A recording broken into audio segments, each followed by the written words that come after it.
YouTube is full of cruise hack videos, things that you must do and stuff that you must buy that will change your life. I mean, none of them will change your life, but I see the odd one and think, yeah, that's handy. There are some really popular life-changing hacks that no matter how hard I try, I just don't get. Here, ladies and gentlemen, we go.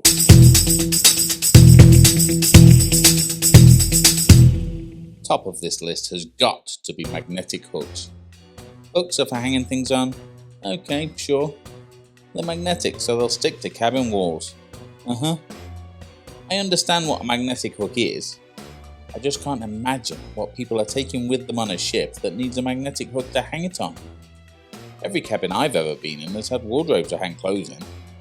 I needed more hangers once, so I asked for some and my cabin steward dropped by with them 7 minutes later. What the funk else needs hanging up in a cabin? Burglars? Danger signs? All my hopes and dreams? Number 2, and probably the only one that I care about. Be a savvy traveller. Save money by asking reception to remove gratuities. Now, cruise ships either include gratuities or they charge them on board. But either way, the more guests are on board, the more the crew get paid. Gratuities should not be seen as an optional extra. It's not a bonus on top of a reasonable wage. For cruise lines that charge gratuities on board, that is the bulk of wages for those that receive them, and should be thought of as a part of the fare that is due on board. People whine and moan that the cruise line should pay a fair wage, or I remove gratuities because I tip in cash to those that deserve it. Yeah, cruise lines should pay the crew separately to gratuities, but lots don't. You should go on lines that do if that's how you feel. Not use the system to make out that you have the moral high ground when you're basically abusing the crew. And even if you really do tip individually in cash, well, let's be honest, you don't. Then why tip the man that makes the bed, but not the dude that cleans the sheets? Why tip the waitress that brings the meal to the table, but not the dude burning himself on a blowtorch for your creme brulee? If something catastrophic happens, the ship sinks or whatever, okay. Beyond that, removing gratuities is not a hack to show that you are a savvy traveller. It's just a way to tell God and the rest of the world that you're cheap and exploitative and that you belong in the sea, with the other sea monsters. Number 3, towel clips. Have you seen these? Clips to hold your towel down so it doesn't fly off your sun lounger.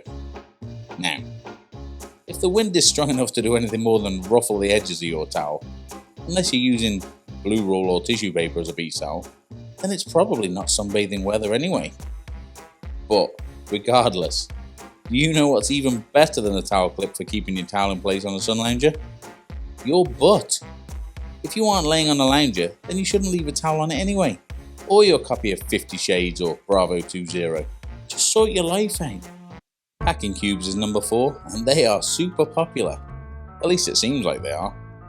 Every vlogger going seems to swear by the ones that you can buy by clicking the link in the description. Who is struggling to pack and unpack 7 shirts, 7 pairs of socks and 7 pairs of pants? I'm joking, obviously. Who takes 7 pairs of underpants? 1 to wash and 1 to wear, that's the rule. Next up, take a nightlight. I'm 42, man. I'm 6'2" and I weigh 220 pounds. I'm not scared of the dark. Even if I was, know what's next to a cruise ship bed? A light switch. Nightlights are for toddlers. Having said that, if you are a toddler watching this before you book your next cruise, well, I apologise. You should take a nightlight. Okay, the tips about smuggling alcohol on board and how to avoid corkage fees. All of them. What are you doing with your life? Bottle of room service vodka or whatever is about the same as in Asda. What are you really saving? I've seen one very popular cruise shipper advising people to take their allowance in wine in both hand luggage and each checked-in bag, as it's never properly enforced, and then just steal a glass from a bar on board and just nip back to your cabin every time you want more wine, so then you can avoid paying corkage. Gosh, that does sound like a relaxing evening. Number 7, take a portable fan for your cabin. Cruise ships cost hundreds of millions of dollars. Some of them now cost over $1 billion. They've got air conditioning.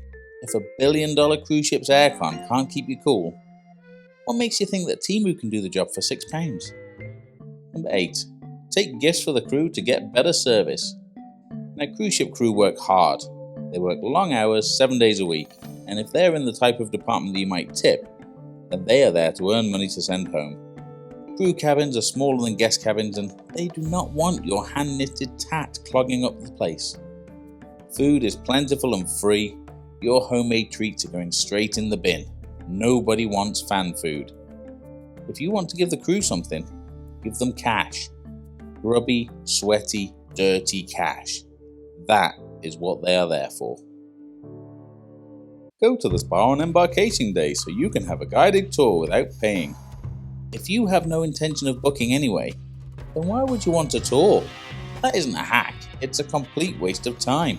Not just the staff, your time. These are the type of people that tell the salesman, "Oh, we're just browsing." What are you doing in a bed shop if you don't want to buy a fluffing bed? Number 10. Stay on board during a port day to enjoy the ship with fewer people on board. This is a mad thing to add to a cruise hacks vlog.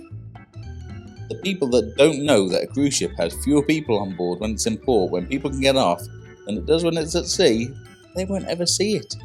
Because they'll be sat for hour after hour after hour wondering how to get YouTube on the microwave. Removing gratuities aside, if any of these hacks work for you, well, you get after it. They just don't make any sense to me. And just because I think it's mad doesn't make me right. I mean, I am. If you've got any better bad hacks, then drop them in the comments and I'll tell you why you're wrong. Join me on Friday for If Cruise Lines Were Cars. Until then, 10 hacks that I just do not get done.